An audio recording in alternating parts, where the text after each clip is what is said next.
Saudi అరేబియాలో వాతావరణ మార్పులు దేనికి సంకేతం? ఏదైనా ప్రమాదాన్ని హెచ్చరిస్తున్నాయా? ఎప్పుడూ వేడితో ఉండే ఈ ప్రదేశం హిమపాతంతో మునిగిపోవడానికి కారణమేంటి? సౌదీ అరేబియా అనగానే మనకు ఎడారులు, వేడి వాతావరణం గుర్తుకొస్తుంది. కానీ అక్కడ పరిస్థితులు పూర్తిగా మారిపోతున్నాయి. ఎడారి దేశంలో అరుదైన దృశ్యం ఆవిష్కృతమైంది. దాదాపు 30 ఏళ్ల తర్వాత సౌదీ అరేబియాలో మంచు వర్షం కురిసింది. ఎడారుల్లో మంచు తీవ్రత బీభత్సంగా ఉంది. ఎడారులన్నీ మంచుతో గడ్డకట్టుకుపోయాయి. ఎడారుల్లో ఉన్న ఒంటెలు చలికి నరక యాతన పడుతున్న దృశ్యాలు సోషల్ మీడియాలో వైరల్ అవుతున్నాయి.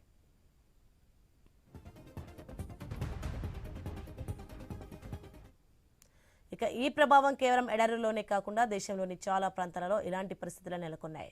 దీంతో అక్కడి జనాలు చలితో తీవ్ర ఇబ్బందులు ఎదుర్కొంటున్నారు. ఉత్తర సౌదీ అరేబియాలో హిమపాతం బీభత్సంగా ఉంది. తబుక్ ప్రావిన్స్లోని పర్వత శ్రేణులు గడ్డ కట్టుకుపోయాయి. అలాగే హెయిల్ నగరం చుట్టుపక్కల ప్రాంతాలలో హిమపాతం నమోదైంది.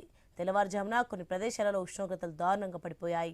చలిగాలుల ప్రభావంతో అనేక ప్రాంతాలలో విస్తారంగా వర్షాలు కురిశాయి. చల్లని గాలులు, వర్షపు మేఘాలతో సంకర్షణ చెందడం వల్ల హిమపాతం ఏర్పడ్డాయని అక్కడి వాతావరణ శాఖ అధికారులు చెబుతున్నారు.